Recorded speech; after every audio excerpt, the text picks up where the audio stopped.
Ayo dukung kami. Kajian Ahad Pagi Sepanjang. Dengan cara subscribe, like, komen. Semoga kita semua mendapatkan keberkahan.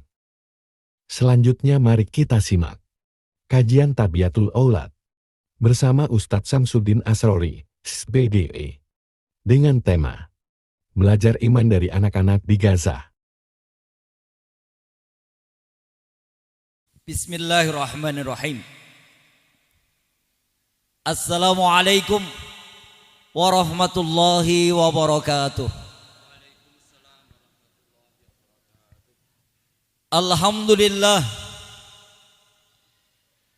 Alhamdulillahilladzi arsala rasulahu bil huda wa dinil haqq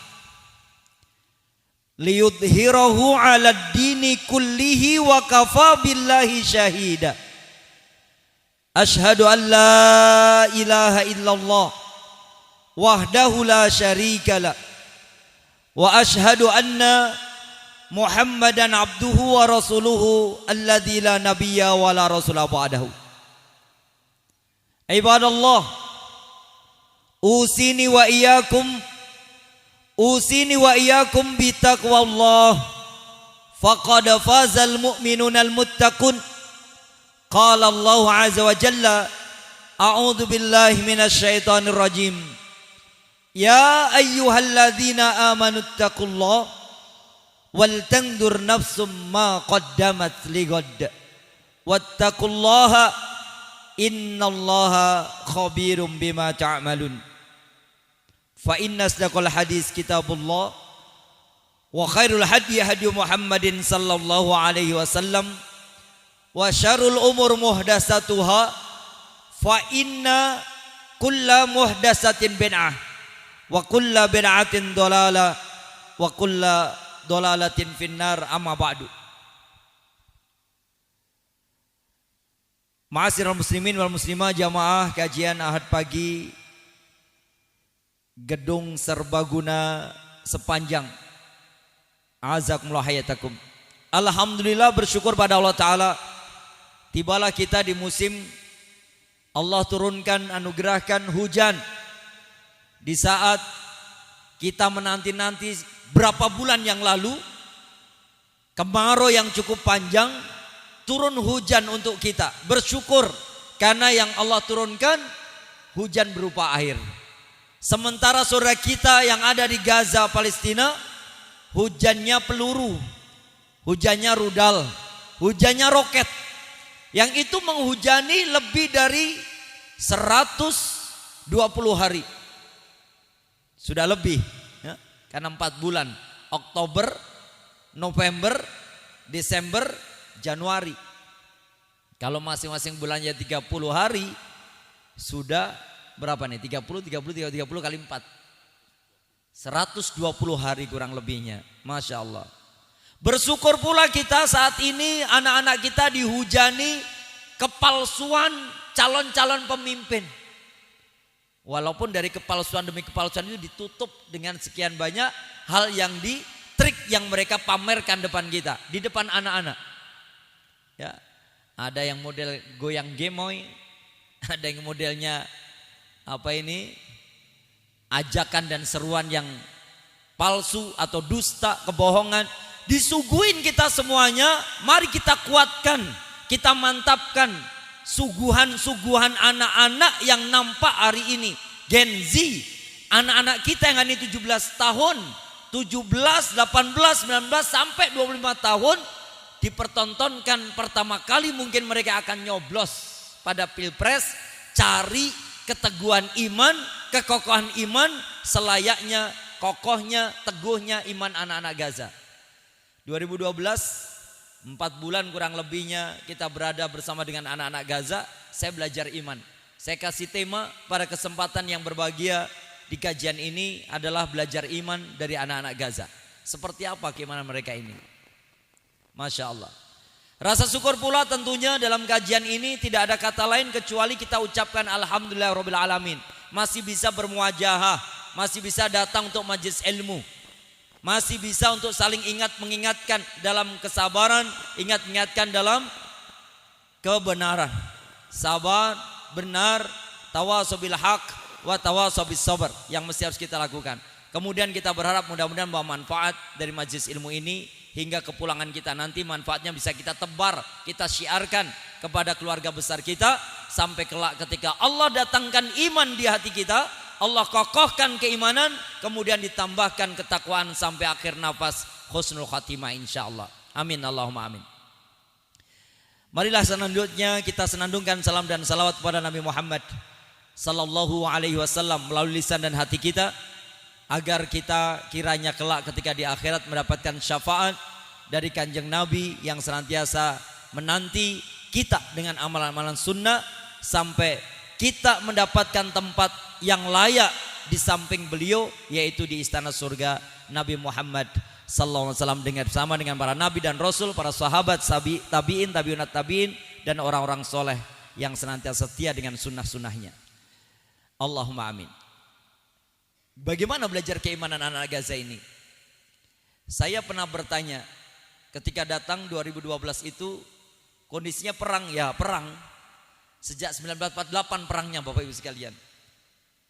1948 dalam kondisi perang, sejak mereka belum terlahir ke muka bumi, moyang mereka sudah mempertahankan bumi yang mulia yang termaktub dalam Quran surat Al-Anbiya urutan surat 21 ayat 71, Quran surat Al-Anbiya urutan surat 21 ayat 81, Quran surat Al-A'raf urutan surat yang ke-7 ayat 137, Quran surat Al-Isra urutan surat 17 ayat yang pertama, dan ada lagi Quran surat Al-Maidah urutan surat ke-5 ayat 21. Itu urutan surat-surat yang membahas tentang negeri namanya Baitul Maqdis.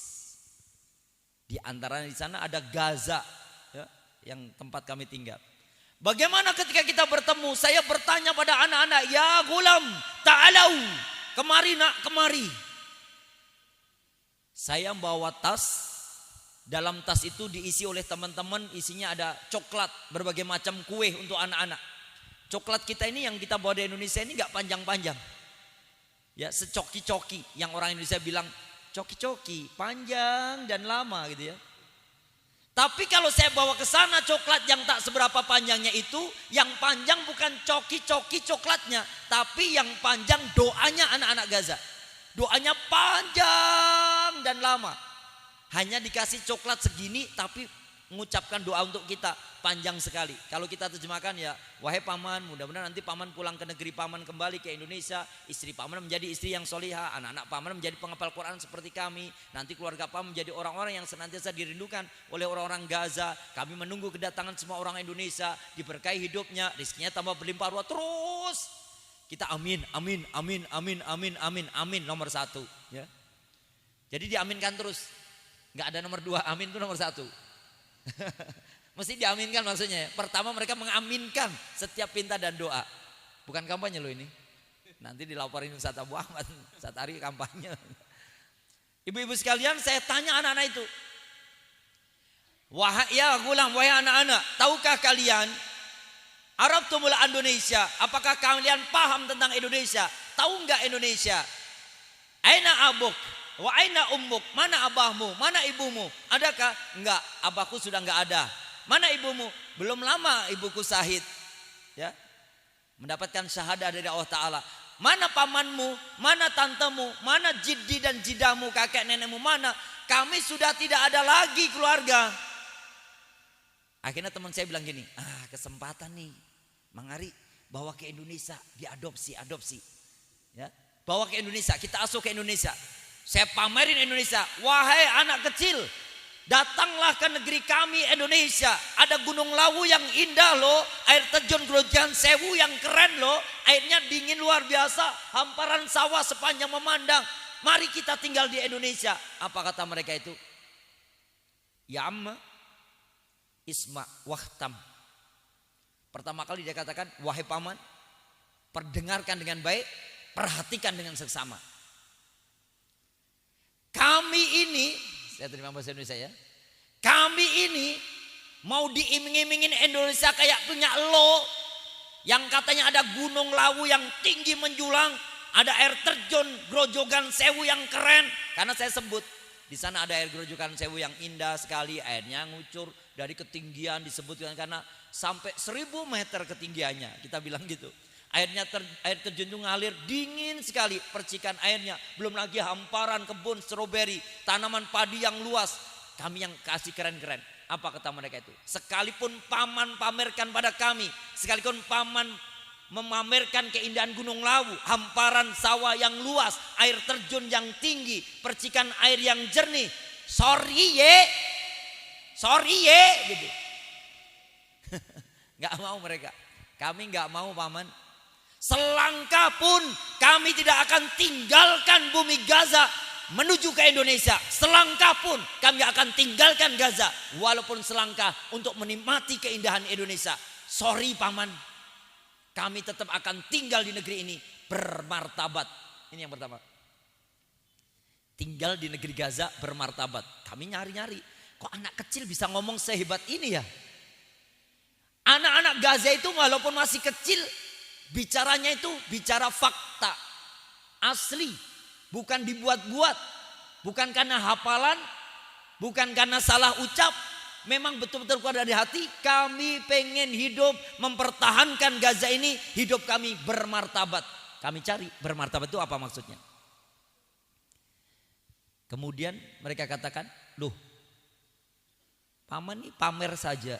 Kalau memang paman tidak sanggup tinggal di tempat kami Gaza ini, paman pulang aja. Mulio, jangan injakkan kaki di Gaza ini. Ini bumi kami. Kami siap mempertahankan Baitul Maqdis. Kalau paman tidak sanggup bertahan Baitul Maqdis, tinggallah dengan keindahan Indonesiamu. Nikmati gunung lawumu, nikmati air terjunmu, nikmati hamparan sawah, ladang yang luas membentang itu. Nikmati paman. Mulio. Bahasa kita seperti diusir. Maka dia pertama kali langsung mengatakan, Isma wantabe. Dengarkan baik-baik paman dan perhatikan dengan sesama. Kami hanya pengen tinggal di negeri ini bermartabat. Masya Allah, puncak gimana kayak apa? Padahal diserang tiap hari, roket tiap hari, rudal tiap hari, tembakan tiap hari. Mau berangkat TPA mesti yang perempuan ditarik-tarik jilbabnya sama tentara Israel. Bahkan kalau anak-anak diantar sama emaknya, dihadang gak boleh lewat. Berulang-ulang seperti itu. Mereka tetap, kami pengen tinggal di negeri kami bermartabat. Ada gak anak Indonesia seperti itu?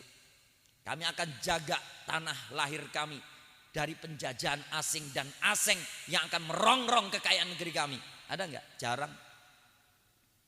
Membiarkan, bahkan mengundang biar investor masuk. Ya, mengundang biar masuk investornya. Saya itu ngomong-ngomong yang enggak, bagaimana orang-orang bisa beginian begitu dengan program-program palsu, tidak ada faktanya, mereka membuat yang fiktif-fiktif, kemudian dipercaya, meyakinkan banyak orang, menghipnotis banyak orang. Yang tidak mau ikut dengan apa program-programnya, diracuni sampai mati. Itu berulang-ulang. Di Gaza tidak. Kami tetap pertahankan tanah ini bermartabat. Kami tanya, kamu gak takut? Ayahmu gak ada, bundamu gak ada, pamanmu gak ada, keluargamu sudah gak ada. Kamu tinggal sebatang kara di sini. Itu hanya orang-orang lain yang kau ambil seperti keluargamu sendiri. Kamu gak takut? Apa gak lebih enak di Indonesia? Gak takut sama Israel? Apa kata mereka? Hei paman, kembali perhatikan dan dengarkan baik-baik ya. Jangankan rasa takut pada Israel, tidak akan gentar langkah kaki kami untuk maju menyerang mereka. Gak akan mundur selangkah pun, karena rasa takut kami sudah dicabut oleh Allah Ta'ala. Kami pengen kalau seandainya kematian dekat pada kami pengen mati terhormat. 2. Keimanan Gaza itu hidup bermartabat, mati terhormat. Lalu mereka katakan, selamat datang kematian. Jika telah datang kematian untukku, maka itu adalah cara cepatku untuk bersua dengan Rob yang telah menciptakan aku dan menciptakan kamu semua, wahai paman. Aku akan segera bertemu dengan Allah sang Khalik, sang pencipta. Masya Allah. Kami rasanya lemes dengar anak-anak itu. Kuat banget keimanannya. Diiming-imingi Indonesia, diiming-imingi dengan Gunung Lawu, diimingi air terjun, hamparan sawah, pohon stroberi, segala macam kita pamerkan. Laut yang luas dengan hasil ikan yang luar biasa. Negeri yang gemah ripah loh jinawi. Negeri yang kalau bukan lautan, hanya kolam susu. Tanam singkong bisa tumbuh jagung. Indonesia kan ya kan Ustaz? Tanam singkong panennya jagung kan di Indonesia. Saking hebatnya Indonesia. Namanya apa Pak De? Singkong le. Oh Masya Allah. Panennya kapan? Nanti 4 bulan 4 bulan ke depan. Iya. Nanti singkongnya panennya jagung kok. Piye tuh? Indonesia itu keren. Saking makmurnya, suburnya tanah, ditanamin singkong galak tuwo. Galak tuwo ya. Apa? Jarak towo. Kirain galak tuwo, wis tuwo galak lagi. Jarak towo ya. Bukan galak tuwo, bukan. Ya. Jarak towo tumbuhe jagung. Itu Indonesia. Lalu kami cari dengan teman-teman 22 orang. Masya Allah. Apa yang membuat mereka punya keimanan sekokoh itu? Dunia hari ini bertanya. Pertanyaan orang-orang Jerman. Terbuat dari apa keimanan anak-anak Gaza itu? Pertanyaan orang Amerika. Terbuat dari apa keimanan anak-anak kecil di Gaza itu? Bahkan tentara Israel sendiri bertanya. Terbuat dari apa badan dan fisik mereka itu? Kok nggak pernah ada gentar ya kita bawa senjata mereka tetap bertahan di situ. Kok nggak pernah ada rasa takut ya kita usir mereka tetap bertahan di situ. Padahal anak kecil. Justru yang kami saksikan bukan rasa takutnya anak-anak Gaza. Justru malah rontoknya keimanan tentara Israel. Ibu-ibu tahu kalau kita punya orang tua, kalau mereka sudah sepuh, kalau mereka ternyata sudah nggak tahan untuk BAK, buang air kecil atau BAB, buang air besar, itu kita pasangkan diapers atau pampers pada orang tua, pampers dewasa. Dan kami menyaksikan tentara Israel itu sehari-harinya ternyata wajib pakai pampers dewasa. Wajib pampersan tentara Israel. Apa fungsinya? Ketika ada anak kecil mereka melemparin kerikil. Ketika kerikil-kerikil itu dikumpulkan anak-anak mau berangkat ngaji menggenggam kerikil mereka dihadang oleh tentara Israel. Mereka katakan Bismillah, ya Allah, irmi. Bismillah, dengan nama Allah lempar kerikil. Wa ma ramaita id ramaita walakinnallaha rama. Ibu-ibu perlu tahu mereka yakin dengan ayat ketika mereka melempar kerikil-kerikil yang dilemparkan sungguh bukan lagi lemparan tangan anak-anak kecil Gaza.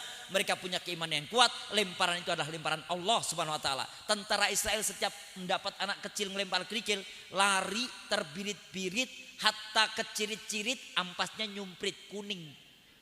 Maka pakai pampers mereka. Ini bukan fiktif. Ini fakta. Mungkin Ustadz Muhammad Hussein juga pernah cerita di gedung ini. Pakai pampers, jelas pakai pampers. Sepanjang jalan kalau kita lihat itu penting geletek pampers dewasa. Selalu yang kita dapati ada ampasnya nyumprit dikit gitu. Mungkin hatta kecirit-ciritnya sambil lari itu takut dilempari kerikil. Mereka bertanya, terbuat dari apa jasad dan fisik mereka ini? Kok enggak meninggalkan Gaza? Terbuat dari apa mereka bertahan sekian waktu? Mempertahankan kedaulatan, mempertahankan kemerdekaan, mempertahankan tanah lahir, mempertahankan seluruh tumpah darah moyang mereka yaitu Nabi dan Rasul, para Nabi dan Rasul. Masya Allah. Bagaimana cara mempertahankan kekokohan keimanan itu? Belajar bagaimananya.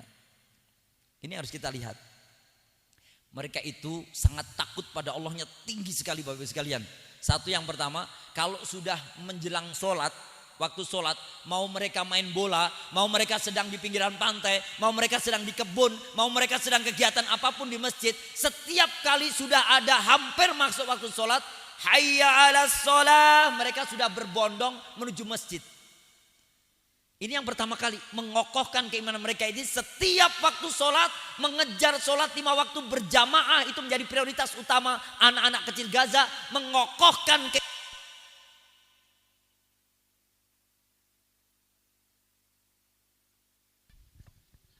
habis. Atau ini panitia tahu, itu kayaknya ustadznya tanpa mic aja suaranya kencang banget. Coba, itu ketika dipanggil nama Allah Subhanahu wa taala, mereka takut, bukan takut untuk meninggalkan rumah Allah. Mereka mengejar di mana rumah Allah, di mana masjid, di mana musola, di mana kami sholat berjamaah. Saya baru membuktikan anak-anak kecil berhamburan ketika waktu sholat mencari sop pertama itu di Gaza. Saya di Turki tidak sebegitu waktu itu. Di Turki sebelum Erdogan, saya ke sana sebelum Erdogan presidennya. Di Mesir saya juga tidak mendapati yang semeriah anak-anak seperti berhamburan ke masjid ketika berkumandang adzan seperti di Gaza. Di Suriah tak begitu juga. Di Filipina, di Moro, ya. Kemudian ada di Singapura, di Brunei Darussalam, di Singapura. Kami tidak mendapati anak-anak berhamburan segera ke masjid. Kami dapati keyakinan anak itu ternyata sudah Allah abadikan di dalam Quran surat Al-Anfal urutan surat yang ke-8 pada ayat yang kedua, a'udzubillahi minasyaitonirrajim. Innamal mu'minuna alladzina idza dzukirallahu wajilat qulubuhum.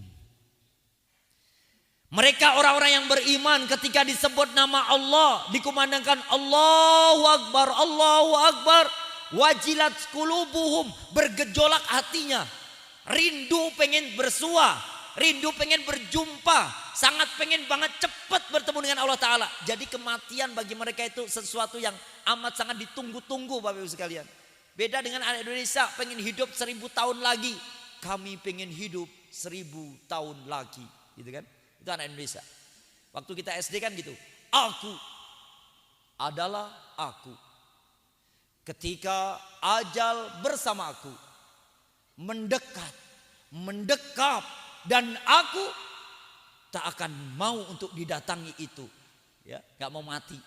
Karena aku pengen hidup 1000 tahun lagi. Pengen hidup 1000 tahun lagi orang Indonesia. Anak Gaza enggak menunggu kematian.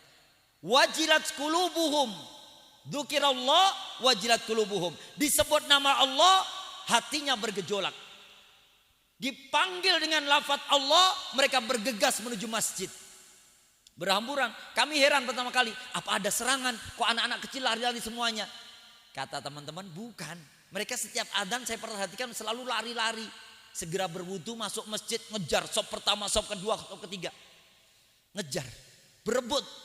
Jadi berdesak-desakan kayak Jumatan lah. Wah, itu kayak hari raya betul. Padahal itu sholat 5 waktu, mau subuh, mau duhur, mau asar, mau maghrib, mau isya. Pasti mereka berjubel di masjid. Itu mengokohkan keimanan. Jauh dengan anak-anak di negeri kita ini. Belum bisa ketika adzan berkumandang bergegas kecuali emaknya, le, surup, mulio, adus, maghrib. Kita masih main bola itu. Kita masih main bola. Sudah jelas surup disebutnya. Surup itu kan berarti mestinya matahari sudah mulai semburat di ufuk barat kan. Sudah mau surup besar maghrib gitu. Hah? Oh bukan suruk ya, surup. Kirain suruk, kalau suruk dari timur ya. Surup, antara suruk dengan surup. Ya. Itu mereka bergegas. Dan begitu di masjid karena kami ini lebih didahului mereka lari-lari. Kami bertanya. Selesai sholat. Kanan kita anak-anak, kiri kita anak-anak, depan kita anak-anak, belakang anak-anak. Anak-anak semuanya. Dan setelah pertama kami pelajari kokohnya keimanan anak-anak Gaza itu karena mereka tidak mau meninggalkan 5 waktu berjamaah. Dan kami pelajari ternyata semakin mantap keimanan di hati mereka. Mereka semakin dekat dengan Allah di saat sujud mereka berlama-lama. Baik itu dalam sholat nawafil, sholat sunnah maupun sholat fardu, sholat wajibnya. Itu dilengkapi mereka. Masya Allah. Sampai ketika masjidnya sudah roboh sekalipun mereka di bawah puing-puing masjidnya mereka tetap sholat berjamaah. Ketika masjid gak berbentuk sama sekali di samping masjid mereka tetap sholat berjamaah tanpa alas.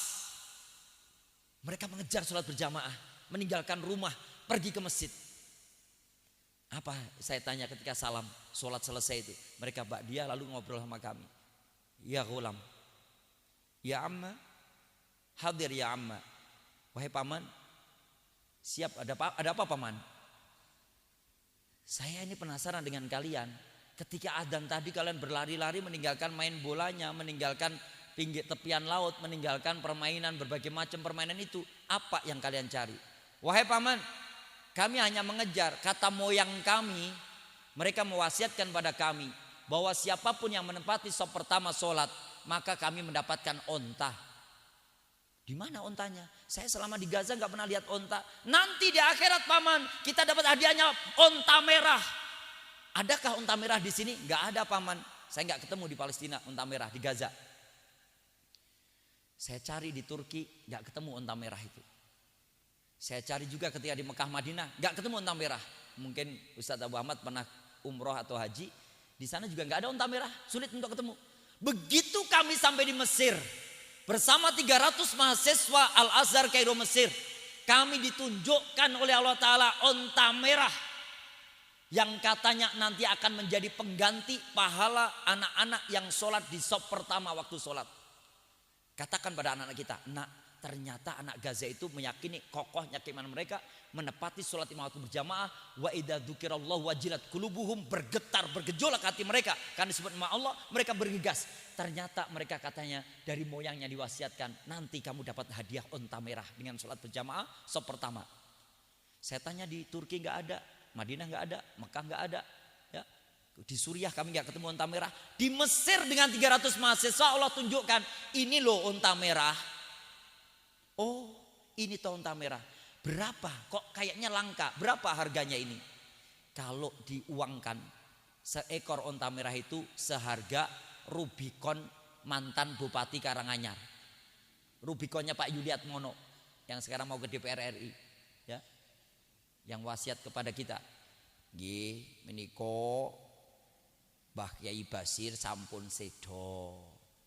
Wasiatipun saderengipun sedo mengke nek coblosan nyoblos Yuliatmono DPR RI nggih. Jarenya gitu. Saya jadi ketawa takziah itu. Loh, kampanye juga orang ini. Katanya wasiatnya Mbah Basir sebelum meninggal. Oh, lah depan saya Mbah Suhud, abahnya Pak Yuliatmono. Depan saya pas. Yang Suhud gimana tuh? Jan, Yulius Jan tenan. Itu ayahnya di depan saya waktu takziah Mbah Basir, Kiai Haji Basir, adiknya Mbah Yai Zainuddin BA. MUI Basna. Baik, saya lanjutkan. Onta merah itu harganya 2,3 miliar Bapak Ibu sekalian. Anak-anak sana meyakini walaupun kami di dunia tidak ada onta merah di negeri kami Gaza ini, walaupun kami di dunia nggak mendapatkan, nggak pernah tahu bahkan seperti apa onta merah ini, moyang kami memberikan pesan pada kami untuk memantapkan keimanan di hati kami, mempertahankan bumi Palestina, Baitul Maqdis, Gaza, tanah lahir kami, maka kami menempati sop pertama biar kokoh keimanan kami, dekat dengan Allah, kami nggak ada rasa.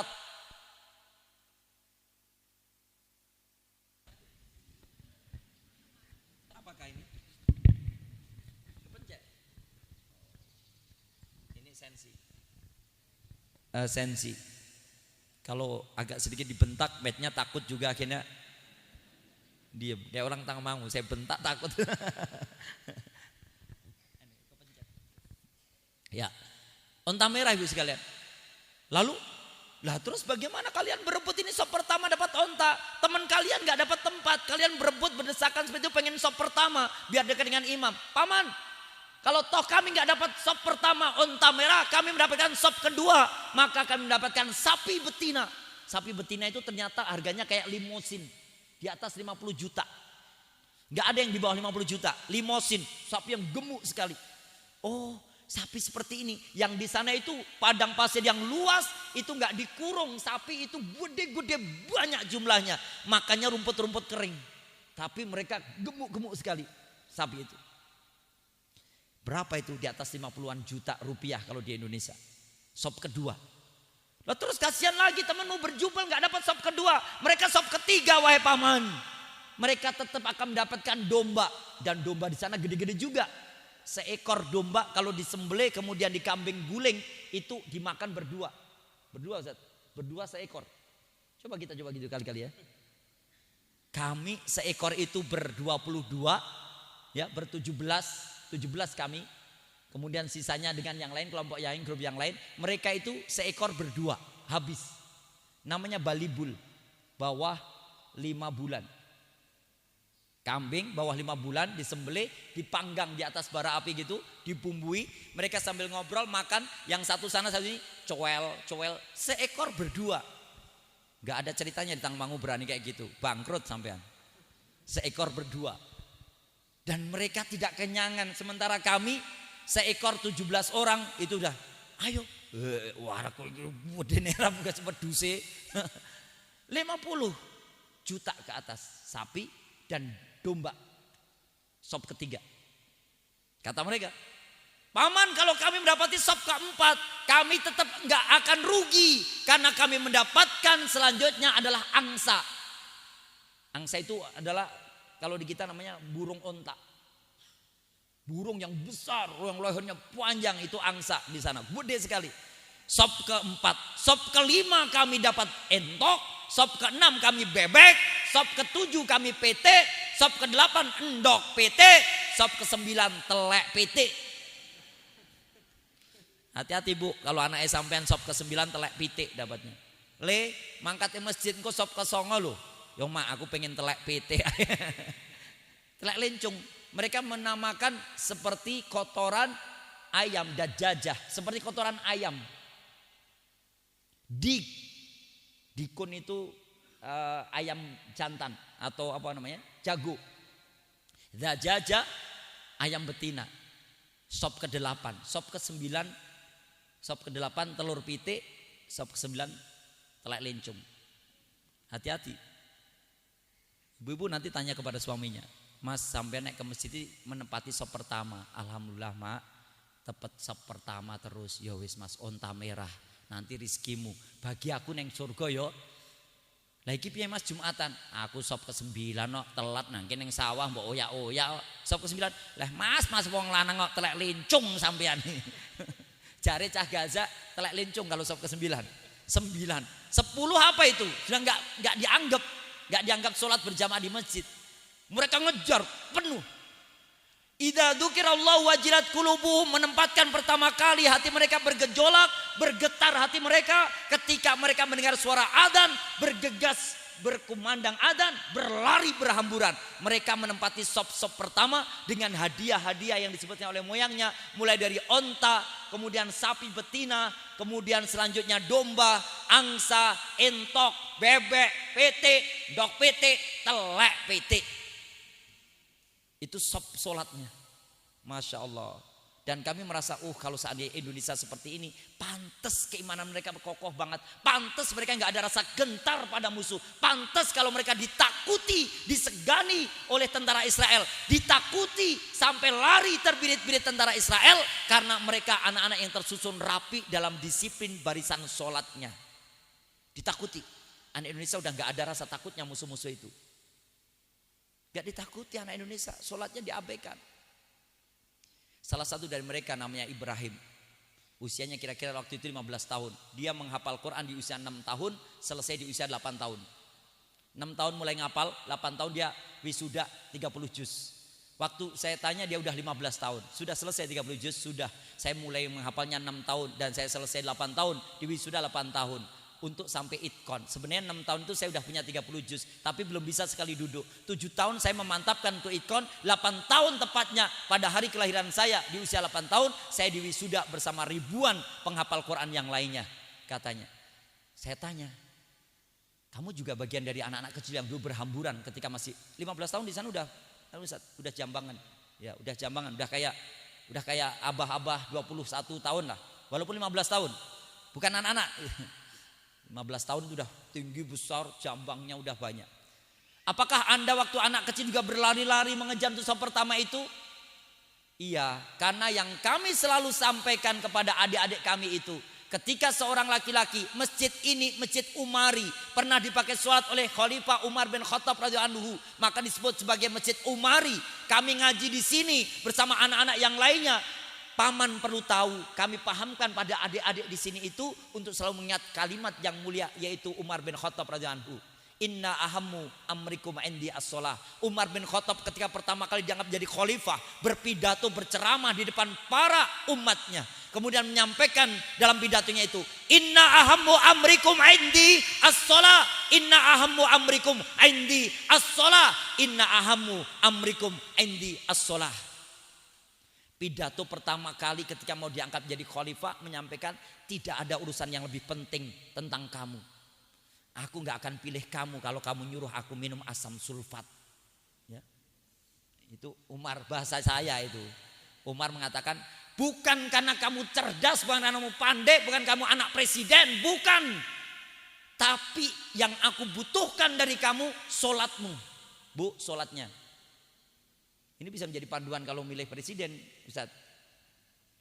Ya, yang rajin sholat. Di antara 3 calon presiden yang paling rajin sholat siapa? Itu pertama. Umar mengatakan, sehebat apapun kau ahli ekonom, sehebat apapun kau ahli pertanian, sehebat apapun kau ahli peternakan, tidak ada bagiku urusan penting itu. Pertanian, peternakan, gak penting. Ahli ekonomi, tata negara, gak penting. Yang aku butuhkan dari kalian adalah sholatmu. Sholat standar utamanya. Ini penentu ibu-ibu sekalian. Nanti kalau mau nyoblos apapun, baik dimulai dari presiden, kemudian DPR RI, kemudian DPD Jateng, atau mungkin DPRD kabupaten, pilih di siapa di antara mereka yang sholatnya paling bagus. Utama itu. Bisa enggak dia punya hafalan ayat Al-Quran di antara 3 calon presiden?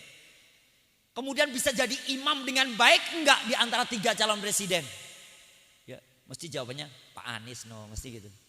Iya Bu. Kalau enggak, antem loh. Ngancam ustadznya. Saya melihat di antara calon itu hanya Pak Anies maksudnya gitu. Oh bisa jadi imam ternyata dia. Oh ternyata dia ngimaminya bacaannya bagus, hafalannya ternyata banyak, ngaji Qur'annya ternyata bisa, ceramah khutbah Jumat ternyata bagus juga. Oh ini berarti keren. Saya bandingkan yang nomor 2-nya. Oh ternyata cuma ngajak. Gitu-gitu tok. Saya lihat yang nomor 3 ya. Lihat nomor 3 ternyata di depan layar komputer, laptop, ternyata ini tonton video porno. Ya. Akhirnya oh saya cari yang paling sholatnya. Anak-anak itu menyebutkan, Ibrahim 15 tahun dari Gaza menyebutkan, sesungguhnya Umar bin Khattab dalam pidato pertama kali dia menyebutkan, tidak ada urusan yang paling penting dalam kehidupan saya dengan kamu kecuali sholatmu. Aku gak butuh kau ahli ekonomi, aku gak butuh kau ahli peternakan, aku gak butuh kau ahli pertanian, aku gak butuh kau ahli dalam urusan tata negara, aku gak butuh kau ahli bisnis, aku gak butuh kau seorang arsitek. Yang aku butuhkan dari kamu adalah sholatmu. Faman doya'aha, barang siapa berani meremehkan sholat, fahuwa lima siwaha adya, urusan yang lain akan lebih remeh-temeh. Kata Ibrahim menirukan kalimat Umar bin Khattab radhiyallahu anhu. Siapapun yang berani meninggalkan sholat, urusan yang lain akan ditinggalkan. Siapapun meremehkan urusan sholat, yang lain akan lebih remeh-temeh. Siapapun menunda-nunda waktu sholat, urusan yang lain lebih ditunda-tunda. Maka standar utamanya sholatnya. Dan anak sana itu menjadi standar keimanannya sholatnya. Bisa menghalau tentara Israel karena kuat sholatnya. Ditakuti tentara Israel karena berjamaah sholatnya, dikejar 5 waktu. Ditakuti. Sama anak Indonesia kalau mau diperlakukan seperti itu, yuk semua orang Indonesia yang punya anak-anak muda dibawa ke masjid biar kokoh keimanan mereka. Ditakuti musuh Allah Ta'ala, gak akan berani ngeruk kekayaan dari negeri kita. Ibu-ibu tahu kekayaan di negeri kita ini, pernah saya ceritakan di kajian ini. Ada Abah Iman, rumahnya depan UNS 11 Maret, tepatnya di kampung Pucang Sawit. Pucang Sawit, jembatan Juruk, maju ke depan dikit, kanan jalan ada UNS 11 Maret, di sebelah kirinya ada kampung Pucang Sawit, dekat Taman Makam Pahlawan. Abah Iman itu ketika saya ngisi, selesai kajian langsung gini, Mas, saya setuju dengan penyampaian sampean tadi. Kok bisa cerita tentang Freeport sampean? Apa pernah tahu Freeport? Saya bilang qadarullah, saya pernah dalam satu perjalanan diminta ngisi di Sorong. Saat itu setelah dari mana perjalanan kami nggak bisa lewat laut, kalau lewat darat harus lewat hutan, kendaraan oto atau transportasi mobil kami nggak mungkin mampu. Akhirnya kami nebeng ke helikopter milik tentara AU, TNI AU, Angkatan Udara. Ada pilot, ada co-pilot, ada 5 penumpang. Di antara 5 penumpang itu saya, satu-satunya kiai di antara yang 5 yang lainnya. Yang lain penumpang, bisnis, bos gitu. Kemudian co-pilotnya bilang gini, pendamping pilotnya, Kiai ada tengok tuh di bawah, lihat tuh di bawah, itu gunung emas Freeport. Tidak akan mungkin bisa bertahan miliknya negeri Indonesia, anak muda-muda Indonesia, anak Papua nggak bisa menjaganya. Freeport itu dikelola oleh Amerika. 1% keuntungannya untuk Indonesia, 99% dari gunung emas Freeport itu untuk Amerika. Kalau seandainya Pak Ustadz tahu dulu gunung sekarang dikeruk. Saya ceritakan di kajian itu, Abah Iman bilang gini, sampean kok bisa cerita ternyata pernah tahu toh. Pernah. Saya Iman, sebut saya Abah Iman. Saya 83 tahun usia sekarang, anak saya 8. Oh Masya Allah. Purna dulu pegawai di KUA atau apa, mungkin Abah Iman kelihatan kayak kiai tampilannya. Bukan, jenggotnya putih, kalungan sorban. Bukan, saya itu dulu kepala staf karyawan Freeport. Saya kerja lebih dari 25 tahun. Saya punya mall, saya punya hotel. 8 anak saya nggak ada satupun yang kuliah di Indonesia. Semuanya di luar negeri. Dan apa yang sampean sampaikan betul. Gunung emas itu kalau seandainya bisa dikelola oleh anak-anak yang sholatnya tertib 5 waktu, nggak akan dikelola oleh Amerika. Amerika berani ngeruk, kenapa? Anak-anak Papua nggak sholat. Sama dengan anak-anak di Pulau Jawa ini, kekayaannya banyak, tapi dikeruk orang asing, diambil orang asing. Kenapa? Nggak bisa mempertahankan sumber daya alam milik negara Indonesia.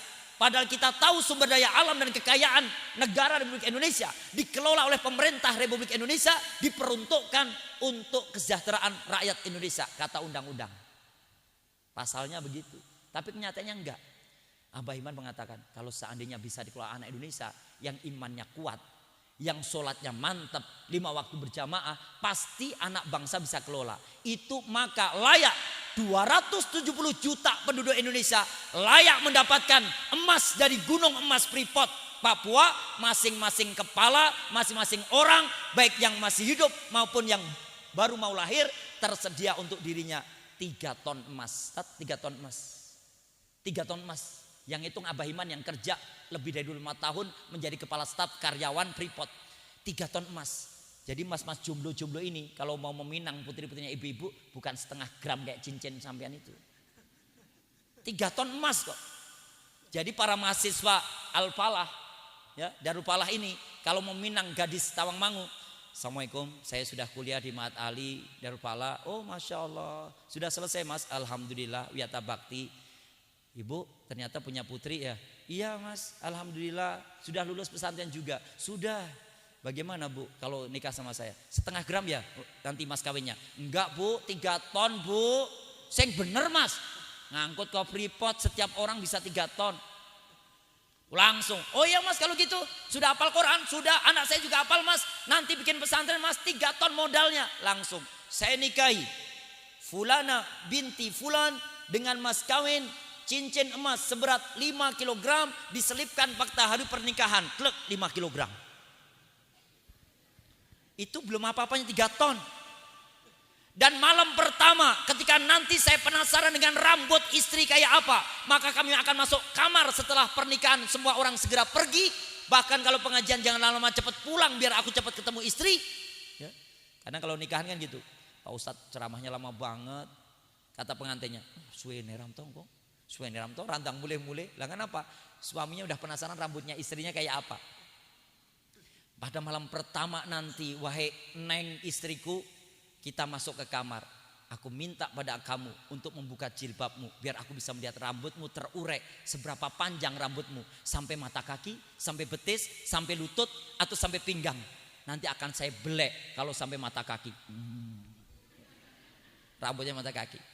Bukan hanya itu wahai istriku tercinta, setelah sudah ada cincin 5 kg di jari manismu, akan aku sematkan di anting-anting telinga kananmu 15 kg anting. 15 kilo bu, itu belum apa-apa 3 ton. 3 ton Ustaz, buat apa 3 ton? Dan sebelah kirinya 15 kilo. Cukup itu doang mas? Enggak, aku juga akan kalungkan di lehermu nanti 35 kg emas. Kebayang nggak? Itu belum 3 ton. Baru 5 kilo di jari, baru 15 kanan kiri, 30, tambah kalung 35. Mas gelang mas. Oh tenang, 50 kilo. Kayak ngangkat barbel, istrinya langsung emas loh bu. Saking kokohnya orang sholat itu kedaulatan bangsa dipertahankan. Saking kokohnya keimanan dengan sholat tadi, kekayaan gak akan diangkut orang lain. Sama dengan tanah Tawangmangu.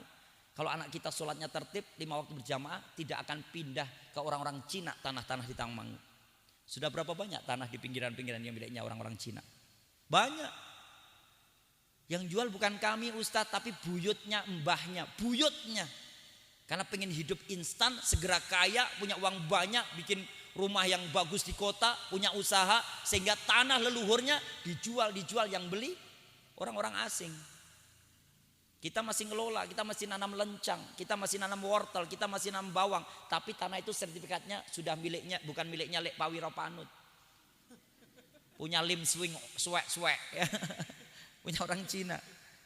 Kata orang tamu loh, Ustaz, ini vilanya punya bapak? Enggak, saya cuma ngelola ini aja, suruh bersihin. Miliknya orang Solo, aneh, Arab Solo. Senes Pak Ustadz Cino. Ya, lah dulu miliknya Tirto Wiono. Lah Lek Tirtonya sudah meninggal, ini sama buyutnya dijual. Lah sekarang punya siapa? Lim Swek. Nama Cina. Kokoh imannya dari sholat. Kami hidup bermartabat, ternyata mempertahankan bumi Palestina, Baitul Maqdis, tanah Gaza dengan memperkokoh keimanan, sholatnya tertib 5 waktu berjamaah. Yang kedua, mereka ini kenapa berlari ke masjid berhamburan menunggu adzan itu kemudian dia duduk. Ternyata mereka langsung bawa mushaf Quran. Maka mereka hafal 3 bulan itu selesai. Sebulan itu juz 1 sampai 10. Sebulan selanjutnya juz 11 sampai 20, juz selanjutnya 21 sampai 30. 3 bulan mereka selesai. Kenapa? Waktu-waktu sholat mereka nunggu imam, itu mereka baca Quran. Jadi setelah adzan mereka tahiyatul masjid, mereka nunggu qomat, mereka baca Quran. Wa akbaru dzikri tilawatul Quran. Dzikir paling agung, dzikir paling utama, dzikir paling afdol, doa paling istijabah, membaca ayat Al-Quran. Mereka selama adzan dan iqamat menghafalkan huruf demi Al-Quran, membaca, melihat huruf demi huruf Al-Quran.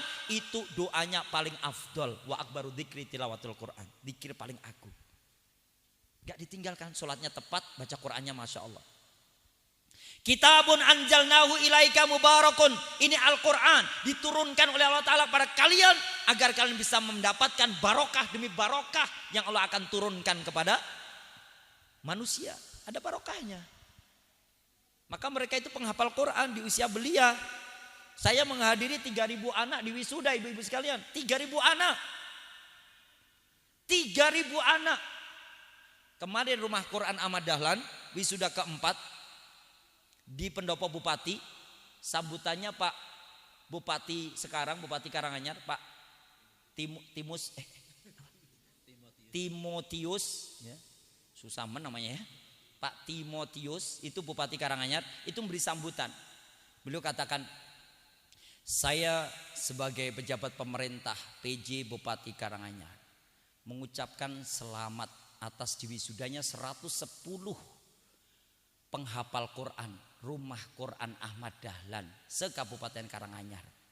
Saya bangga karena dengan Al-Quran yang dibaca, Al-Quran yang dihafalkan anak kita, maka generasi bangsa menjadi generasi yang bermartabat, generasi yang beretika, generasi yang berakhlak. Saya percaya semakin banyak penghafal Quran di Karanganyar, semakin banyak orang beretika, bertata krama, bermartabat. Dalam hati saya, iya Pak, iya percaya olah ya. Karena beliau ternyata seorang Nasrani. Ya, akhirnya saya Masya Allah, mudah-mudahan dapat hidayah masuk Islam Insya Allah. Itu terjadi. Dan dari 110 yang di wisuda rumah Quran Ahmad Dahlan di Pendopo Bupati itu, 24 yang lainnya adalah emak-emak. Ibu-ibu 24. Juz 30, juz 29. Ibu-ibu sudah sepuh. Wisudawan, wisudawati, tahfidzul Quran rumah Quran Ahmad Dahlan atas nama Suliem binti. Duh, kok Suliem nama anak-anak sekarang? Saat itu ibu-ibu yo. Ternyata 24 itu ibu-ibu di paling belakang. Ya Allah, ini taman kawa-kawa atau taman penghafal Qurannya. Coba Ustaz di Tawangmangu kayak gitu. Kan banyak penghafal Qurannya. Mengadakan wisuda, tahfidz, rumah Quran apa sih namanya? RQS, rumah Quran sepanjang. Yang emak-emak juga di wisuda bareng. Paling depan barisan yang kecil-kecil, cucu-cucunya, buyutnya, belakang Eyang Uti. Jus pinten Mbah? 3 dosa. Itu keren banget. Mesti Ustaz Bejo Pak Lurah kita ini mesti langsung apros. Wah, apresiasi emak-emak sepanjang pada hafal 30, bapak-bapak urung. Bu, bapak-bapak jarang baca Quran, itu lebih rajin emak-emak. Di depan saya lihat emak-emak yang sepuh-sepuh baca, bapak-bapak nggak ada. Kenapa? Masih macul, masih nyari rumput. Saya tanya juga pada mbak-mbak, ibu-ibu 24 ini semuanya udah sepuh-sepuh kok menyempatkan. Wong sudah purna kok Pak Ustadz, wong sudah nggak mampu ke ladang kok Pak Ustadz. Ya sudah, kami hafal Quran aja. Ya suaminya masih ngapal Quran juga. Boten dereng kerso. Jawabannya loh. Ini jawaban mama yang wisuda kemarin, boten dereng kerso. Padahal mestinya kalau Al-Quran ini menjadi puncak kekokohan keimanan, disebutkan dalam Quran surat Al-Anfal urutan surat yang ke-8 ayat yang kedua, wa idza tuliyat alaihim ayatuhu zadathum imana. Baca tuh. Maka anak saya bertambah keimanan, kokoh keimanannya karena baca Quran. Anak-anak kita ini akan kokoh keimanannya, gak akan tergiur dengan iming-iming dunia kayak apapun. Mereka gak akan bisa mendapatkan iming-iming dunia, gak tertarik sama sekali dengan dunia. Anak Gaza gak tertarik dengan indahnya dunia. Anak Gaza gak tertarik untuk tinggal di Indonesia. Anak Gaza gak ingin selangkah pun maju pergi Indonesia, gak ingin selangkah pun mundur karena takutnya pada Israel. Maka Al-Quran dibaca oleh mereka. Al-Quran. Wa idza tuliyat alaihim ayatu zadathum imana, bertambah mantap keimanan mereka. Al-Quran memperkokoh keimanan anak Gaza dengan Al-Quran, memantapkan anak-anak Gaza akhlaknya, etikanya, adab sopan santunnya bagus karena Al-Quran. Jangan tinggalkan Al-Quran Bapak Ibu sekalian. Masya Allah, wajar kalau 3.000 anak di wisuda. Dan dari 3.000 itu saya tanya usia paling muda berapa? 6 tahun. Usia paling tua berapa? 12 tahun. 12 tahun. Juz 30? Bukan. 30 juz. Masya Allah. 3.000 anak 30 juz. 6 tahun paling muda, 12 tahun paling tua, paling besar. Di Indonesia 12 tahun Iqra siji loh Bu. 12 tahun. Wes belajar Iqra nggih Pak. Kelas piro 6. Wis belajar ngaji, sampun Pak. Al-Quran dereng Pak, Iqra setunggal. Ya Allah, 17 tahun ketemu lagi. Loh, sampean udah SMA sekarang. Iya Tat, yang dulu Ustaz tanya Iqra 1 itu. Sekarang udah 17 tahun, berarti udah Al-Quran. Dereng Pak, Iqra 6 kula. 17 tahun Iqra 6. Begitu ketemu lagi 27 tahun nikah. Sudah S1, SKL Pak saya. S2-nya mana? Jogja. Masya Allah, sudah S2. Ini mau nikah Pak Ustaz. Nanti tolong dipandu untuk pernikahannya. Saya suruh jadi saksi. Oh, dulu kelas 6, 12 tahun Iqra 1, 17 tahun Iqra 6. Sekarang 27 tahun dia nikah. Ayo, monggo Mas. Diikutin je. Bisa kan istighfar sendiri? Saged Pak. Ya sudah istighfar dulu 3 kali. Pripun Pak mulainya? Loh katanya saged. Astaghfirullahaladzim. Kastobriwo kal ngadim. Gak bisa ternyata dia. Kastobriwo dia bilang. Begitu ikuti Mas, itu sudah istighfarnya. Sekarang syahadat. Asyhadu, syahdu. Asyhadu, syahdu. Kamu ini pengantin baru syahdu aja bawaannya. Asyhadu, syahdu. Gak bisa. Karena tadi 12 tahun Iqra 1, 17 tahun Iqra 6, 27 tahun nikah, syahadat gak hafal. Banyak di negeri kita Indonesia ini. Tapi dulu, sekarang alhamdulillah sudah mulai bermunculan penghafal Quran yang luar biasa. Dan ini kami tanyakan, 2 Al-Quran ya. Jam berapa Ustaz? Oh udah jam 7. Ya, 3 aja ya. Baru sampai Al-Quran.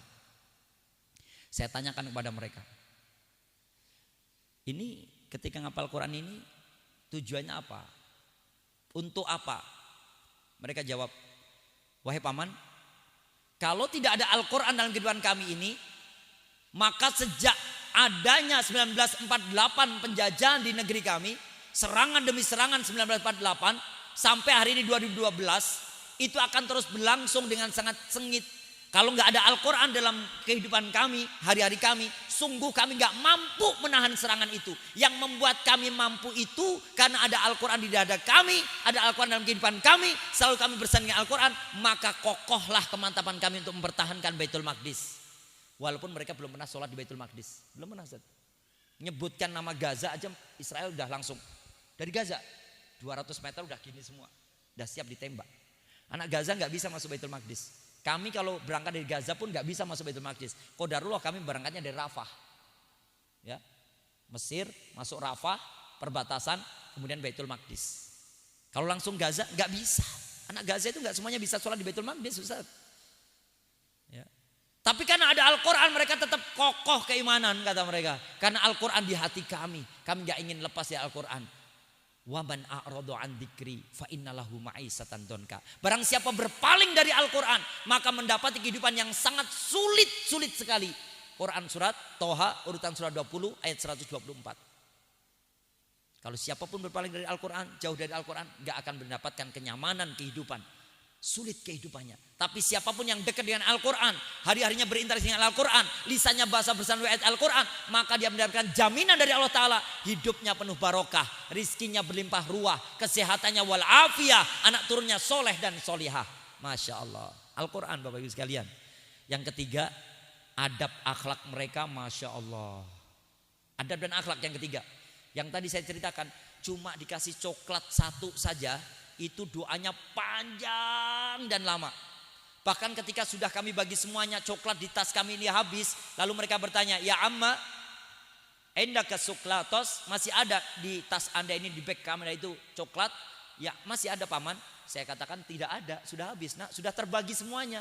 Wahai paman, jika masih ada 5 teman kami baru datang nggak dapat coklat, bolehkah kami beri dari milik kami ini? Oh silakan. Tapi kalian makan gimana? Tidak mengapa wahai paman, coklat ini pengganjal perut kami saja. Lebih baik temanku yang kenyang daripada aku yang kenyang. Tak mengapa kami kelaparan, yang penting temanku kenyang. Cek anak Indonesia. Lagi makan apa namanya itu? Lili pop. Temennya dekat. Itu apa ta? Enak enggak? Belinya di mana toh? Saking pengennya itu. Enak no. Yang belikin mamahku kok. Dijilat-jilat. Iki rasanya apa toh? Kecut apa manis toh? Juga dibujuk-bujuk. Anak-anak sana nggak sampai merengek kayak gitu. Anda bisa merengek, tetap nggak diberi, malah dijilat-jilat dipamer-pamer. Enak lah. Ilatki soabang toh. Ya. Lili pop itu. Permen yang bulat, lope bentuknya terus dimut-mut ada sunduannya itu.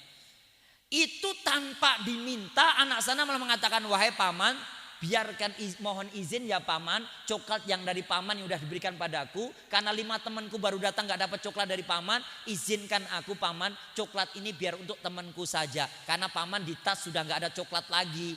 Loh, ya terserah kamu, nanti kamu malah gak dapat, gak apa-apa paman. Yang penting temanku kenyang, daripada aku yang kenyang temanku kelaparan. Tidak mengapa kami ini kelaparan paman, yang penting temanku kenyang. Gak apa-apa kami sampai mati pun tidak mendapat apa-apa. Yang penting temanku tetap bertahan hidup, mempertahankan Baitul Maqdis di negeri ini. Imannya Masya Allah. Gak makan gak apa-apa.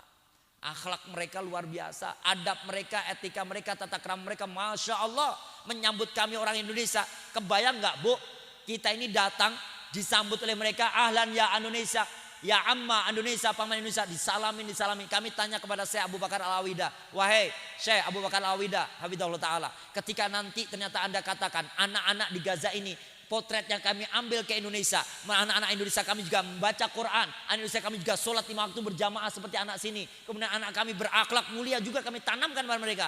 Apa yang akan terjadi di kemudian hari menurut Anda sebagai seorang Syekh yang matanya buta karena dicongkel oleh Israel? Beliau katakan, pada saatnya nanti akan datang dari arah timur pemuda-pemuda dengan ciri-ciri badannya pendek, hidungnya pesek. Bu, satu cirinya badan pendek, bojomu tuh Bu. Badannya pendek, hidung pesek. Kita enggak ya. Kita agak mancung-mancung dikit. Badannya pendek, apalagi Ustadz Bejo enggak masuk nominasi. Ya. Karena beliau tinggi, hidungnya mancung. Badan pendek, hidung pesek, kulit hitam kecoklatan, ireng metekel. Ya, rambut agak ikal bergelombang, akan datang dari arah timur. Mereka membawa panji warna merah yang menyatakan bahwa keberanian mereka siap menumpahkan darah untuk Palestina Baitul Maqdis. Dan mereka membawa simbol warna putih, simbol ketulusan hati, hanya mengharap ridha Allah Ta'ala sampai syahidnya. Mereka datang dari arah timur berbondong-bondong. Kami tanya, yang Anda maksudkan kok merah putih? Apakah itu maksudnya kami Indonesia? Beliau tersenyum mengatakan, "Naam, antumul Indonesia." Ya, nanti pembebas Baitul Maqdis itu banyak dari Indonesia yang mereka sudah menertibkan sholat berjamaah, mereka sudah mulai menghafal Al-Quran, mereka sudah mulai menata masyarakat dengan adab dan etika, bukan dasmu etik. Yang beretika. Dan ini akan dimulai 2024 Bapak Ibu sekalian. Saya bertanya di antara pertanyaan para mahasiswa itu, wahai mahasiswa, tanyakan pada 3 calon presiden itu. Ada program namanya, salah satu dari calon itu ditanya, 100 hari pertama apa yang akan Anda lakukan? Salah satu calon presiden mengatakan, maka saya akan diplomasi pada dunia, saya sampaikan pada negara-negara di Perserikatan Bangsa-Bangsa tentang pembebasan Palestina. 100 hari pertama saya melobi dunia. 100 hari pertama kalau saya jadi presidennya, saya akan merdekakan Palestina atas nama bangsa Indonesia. Karena penjajahan itu di atas dunia harus dihapuskan. Tidak sesuai dengan pri kemanusiaan dan pri keadilan. Ada yang begitu. Lalu saya tanya lagi. Tanyakan lagi, wahai mahasiswa, tanyakan lagi. Di antara 3 calon itu bisa menjawab enggak? Kalau sekarang ini mau haji 30 tahun antrinya dengan biaya 100 juta. Ya enggak saya? 100 juta. Adakah selanjutnya umat Islam kalau seandainya siapa jadi presiden memudahkan itu? Salah satu dari calon presiden menyebutkan, insya Allah kalau saya presiden untuk pembiayaan haji cukup 10 juta saja.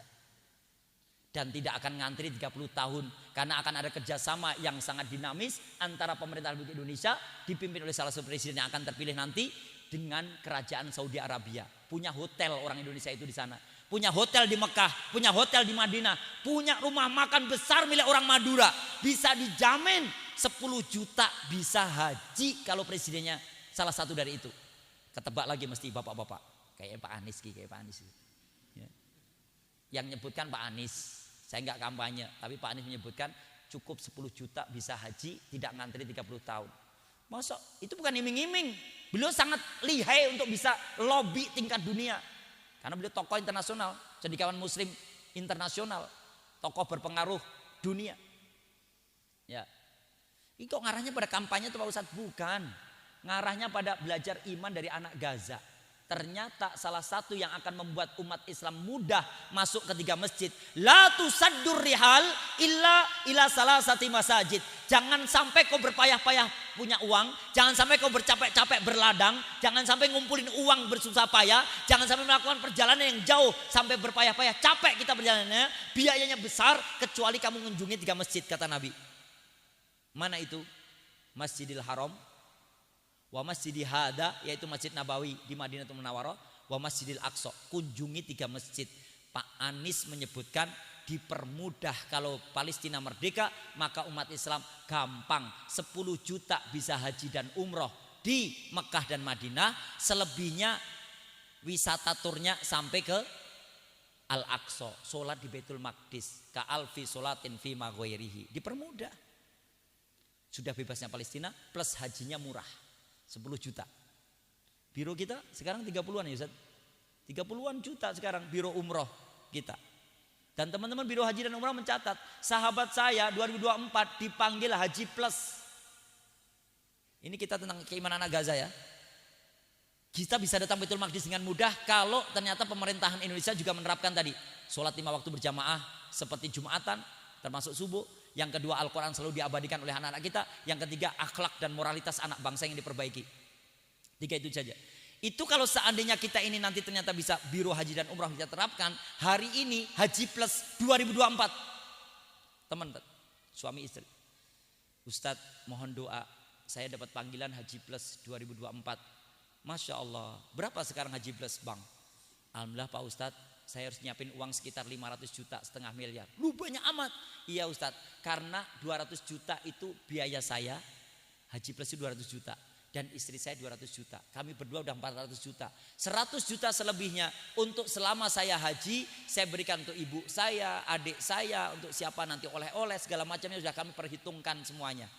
Jadi untuk hidup sepanjang saya haji. Dan untuk oleh-oleh ketika saya pulang haji, serta selama itu keluarga saya, ibu saya, adik saya, kakak saya semuanya terjamin kesejahteraannya, saya baru bisa berangkat itu. Saya nggak mungkin seperti nasihat Ustadz bisa haji tetangganya kelaparan. Saya nggak mungkin bisa umroh tetangganya nggak bisa makan. Saya nggak mungkin Ustadz, maka saya beri mereka ketika saya tinggalkan. Setidaknya ada 500 juta lah untuk haji 2024 haji plus. Nanti kalau presiden yang benar nggak nyampe Bu, haji plus kalau haji reguler saja 10 juta, paling-paling haji plus 15 atau 20 juta. Kayak umroh. Bisa jadi 15 juta. Bisa jadi sama 10 juta haji plus. Masya Allah. Karena rukun Islam ini sedang diperjuangkan. Maka Bapak sekalian, mari kita kembali belajar keimanan anak Gaza yang telah membuat kokoh keimanan mereka, bertahan hidup dengan serangan yang luar biasa membabi buta. Sehari-hari mereka 7 roket dikirimkan, mereka tetap bertahan hidup dengan keimanan. Ayat-ayat Al-Quran yang selalu diabadikan, sholat 5 waktu mereka pertahankan, dan akhlak, etika tata krama itu menjadi prioritas utama anak-anak Gaza. Kenapa? Karena akhlaknya anak Gaza itu dari Al-Quran. Ya, sebagian Nabi sebut Nabi Muhammad SAW itu akhlaknya adalah Al-Quran. Mudah-mudahan kita semuanya dan anak-anak kita, generasi kita bisa menjaga 3 ini yang senantiasa harus kita tumbuh kembangkan di anak-anak. Dalam dunia pendidikan rumah tangga kita mengacu pada sholat 5 waktu berjamaah yang utama, kemudian menanamkan nilai-nilai luhur dari Al-Quran di dalam kehidupan kita, sehingga tercapailah akhlak dan moralitas. Anak bangsa ini akan tumbuh kembang, peradaban terbaik di negeri kita akan menjadi negeri yang baldah thayyibah warabun ghafur, insyaallah. Amin Allahumma amin. Mudah-mudahan keluarga kita menjadi keluarga penghafal Al-Quran. Dengan lisannya anak-anak kita mudah untuk menghafalkannya, dengan ayat-ayat yang mereka ternyata rangkai dalam kehidupan mereka, memperkokoh keimanan anak kita, sehingga kita menjadi keluarga yang sakinah mawaddah warahmah. Dan kelak di akhirat kita mendapatkan syafaat dari anak-anak penghafal Quran, dari setiap anak 10 anggota keluarga kita. Setiap orang tua mendapatkan mahkota dan jubah kebesaran dari anak penghafal Quran, dan kita semuanya dilayakkan menempati istana surga Allah Ta'ala, insyaallah. Amin Allahumma amin. Aku qouli hadza wa astaghfirullahaladzim innahu ghafurur rahim. Walhamdulillahirabbil alamin. Wassalamualaikum warahmatullahi wabarakatuh.